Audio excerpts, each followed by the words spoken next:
বাংলাদেশের সম্প্রতি রাজনীতির মাঠে বিএনপির কি উন্নতি হচ্ছে? আমার কাছে তো মনে হচ্ছে বিএনপি বেশ উন্নতি সাধন করছেন এবং যত দিন যাচ্ছে বিএনপির ততই আসলে উন্নতি হচ্ছে। তাদের নেতাদের কথা, তাদের নেতাদের আচার আচরণ এবং সেই সাথে সাধারণ মানুষের তার প্রতিক্রিয়া, এগুলো দেখে বোঝাই যাচ্ছে যে বিএনপি বেশ উন্নতি হয়েছে আর কি মাঠ পর্যায়ে রাজনীতিতে। তার ছোট্ট একটা উদাহরণ দিতে পারি। সম্প্রতি বাংলাদেশে ঢাকা বিশ্ববিদ্যালয়ের ডাকসু নির্বাচন হলো এবং এই ডাকসু নির্বাচনের পরবর্তীতে গিয়ে যেটা হলো, যখন রেজাল্ট হলো তখন নীলুফার মুনীর তিনি বললেন যে আসলে জামাত বা শিবির তারা তো ছাত্রলীগ হয়ে নির্বাচন করেছে। মানে চিন্তা করেছেন যে দেউলিয়াত্ব কোথায় গেলে একজন বিএনপির প্রবীণ নেত্রী তিনি এই কথা বলেন যে শিবির ছাত্রলীগের ভোট নিয়ে বা ছাত্রলীগের সাথে আতাত করে তারা হচ্ছে এই নির্বাচনে জয়লাভ হচ্ছে। তিনি শুধু এটাই বলেননি, এটা বলে ক্ষান্ত হননি, এমনকি এই শিবিরই নাকি আসলে ছাত্রলীগের সেজে আবরারকে হত্যা করেছিল এবং ছাত্রলীগের নাকি কোনো দোষী নেই, এই যা করেছে সব শিবিরই করেছে। মানে এইভাবে ছাত্রলীগকে, জামাতকে দায় মুক্তি দেওয়া, এটা কিন্তু আসলে চারটিখানি কথা না, এবং এই কাজটা বিএনপির নেত্রীরা করছেন। তো আসলে এই কথার কিন্তু যে প্রতিক্রিয়া, সেটাও কিন্তু সাধারণ শিক্ষার্থী দিয়েছে। ডাকসুর পরে জাকসুতে রেজাল্ট দিয়েছে, আপনি দেখেন জাকসুর কী অবস্থা, এবং সেই সাথে গণস্বাস্থ্য বিশ্ববিদ্যালয়ের দেখেন কি রেজাল্ট, সেটার কথা নাই বলি। সম্প্রতি এই ধরনের কথাতেই কিন্তু আসলে আমার মনে হয় যে তাদের উন্নতিটা আরও বেশ ভালোভাবে দেখা যাচ্ছে বিএনপি।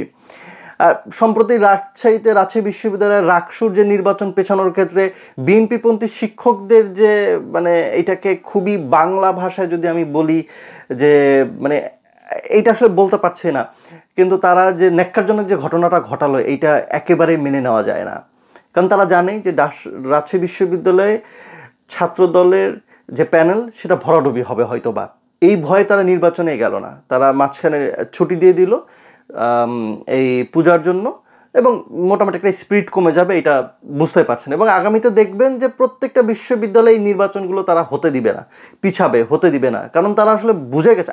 আমার ধারণা তারা বোঝে নাই, কেন্দ্রীয় নেতাদের এখনো বোঝে নাই যে আসলে বিএনপিকে সাধারণ মানুষ কি চোখে দেখছে। এখন যদি বুঝতো তাহলে এই রুহুল কবির রিজভী বলতো না যে ঢাকা বিশ্ববিদ্যালয়ের ছাত্ররা কেন হচ্ছে লোহার খাট দিবে, মানে শিবিরের ছেলেমেয়েরা কেন লোহার খাট দিবে, ওরা কি এটা কি ইতিমখানা?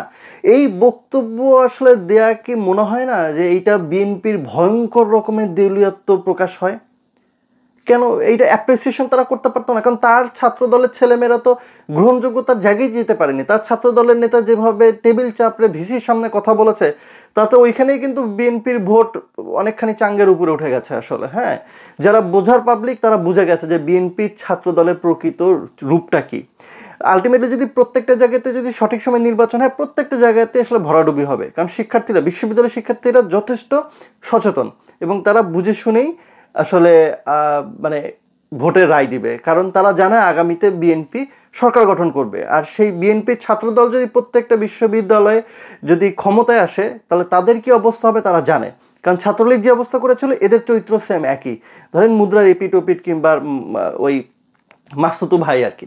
তো সেদিক থেকে ছাত্ররা এই ভুলটা হয়তো বা করবেন আর কি।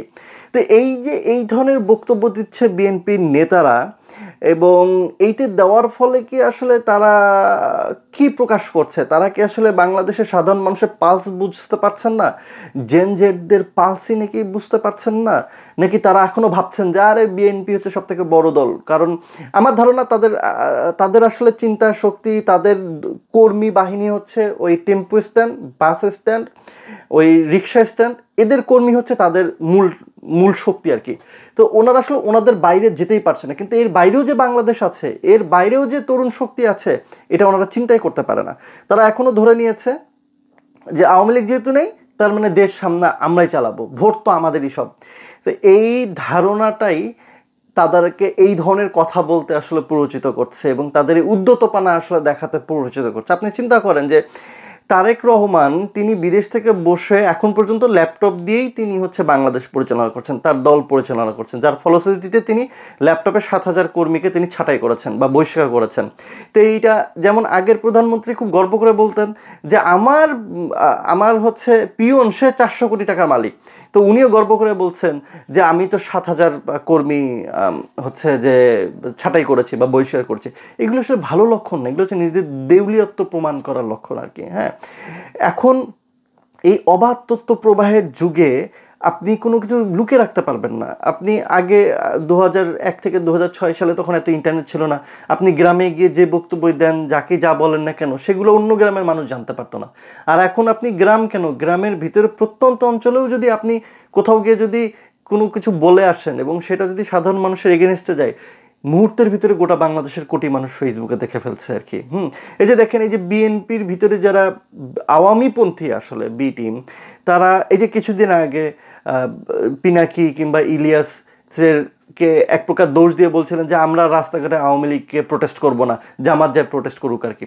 এইটা করার উদ্দেশ্য হলো যে একটা আওয়ামী লীগকে আবার একটা স্পেস তৈরি করে দেওয়া।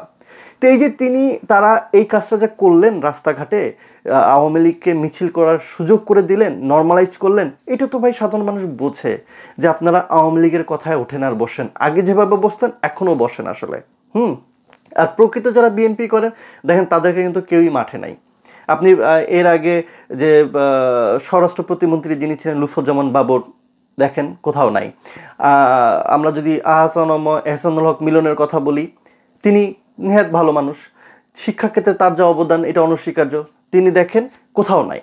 তার মানে যারা ভালো তাদেরকে কিন্তু ফ্রন্টলাইনে আসতে দেওয়া হচ্ছে না, যারা রপন্থী, যারা ইন্ডিয়াপন্থী কিংবা যারা আওয়ামী লীগের কথায় উঠে বসে, তারাই কিন্তু এখন সামনে আসছে বিএনপি। তো এগুলো সাধারণ মানুষ জানে, বোঝে, এবং এই সোশ্যাল মিডিয়ার যুগে নিজেকে লুকিয়ে রাখাটা খুবই কঠিন। নেতা হিসাবে মানুষ আমরা তাদেরকে চিন্তা করি যিনি সৎ, আদর্শ, সত্য কথা বলবেন, কিন্তু ইদানিং আওয়ামী লীগের নেতা কর্মীরা এত মিথ্যা কথা বলেন, এগুলো ধরেই ফেলা যায় আসলে। এই রুহুল কবির রিজভী তিনি যেদিন ছাড়া পায় জেলখানা, তখন তিনি কত কেঁদে কেঁদে বললেন যে এই মাসুম মাসুম বাচ্চারা জীবন দিয়ে আমাদেরকে জেলখানা থেকে মুক্ত করলো, ফ্যাসিস্ট মুক্ত করলো, আমরা তাদের কাছে কৃতজ্ঞ। আর সে এখন এসে বলতেছে কেন রে বাবা আপনাদেরকে এগুলা কেন করতে হবে, ঢাকা বিশ্ববিদ্যালয় তারা লোহার খাট দিচ্ছে, আর তিনি বলছেন যে এটা কি মাদ্রাসা যে লোহার খাট দিতে হবে। তার মানে দেখেন যে কথা বলার স্টাইল এক প্রকার কটূক্তির সুরেই কিন্তু এই কথাগুলো বলা। তো সেখানে তো শিবিরের ছেলেমেয়েরা ভালো ভালো কাজ করতেছে, এই শিবিরের ছেলেমেয়েরা এখানে ডাকসুতে জয়যুক্ত হওয়ার পরে দেখেন তারা খাবার নিয়ে কাজ করছে, তারা শাটল বাসের ব্যবস্থা করেছেন, তারা হলে ফ্যান দেওয়ার ব্যবস্থা করেছেন, লাইব্রেরিগুলোতে এসি দেওয়ার ব্যবস্থা করছেন।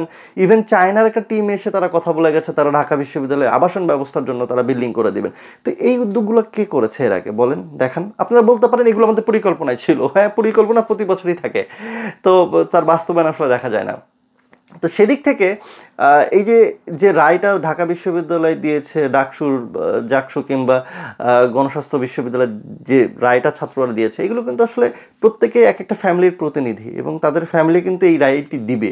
তো যত বেশি আপনারা মিথ্যা কথা বলবেন, যত বেশি ছলচাতুরির আশ্রয় নেবেন, দেখবেন তত বেশি জামাত সামনে চলে আসবে।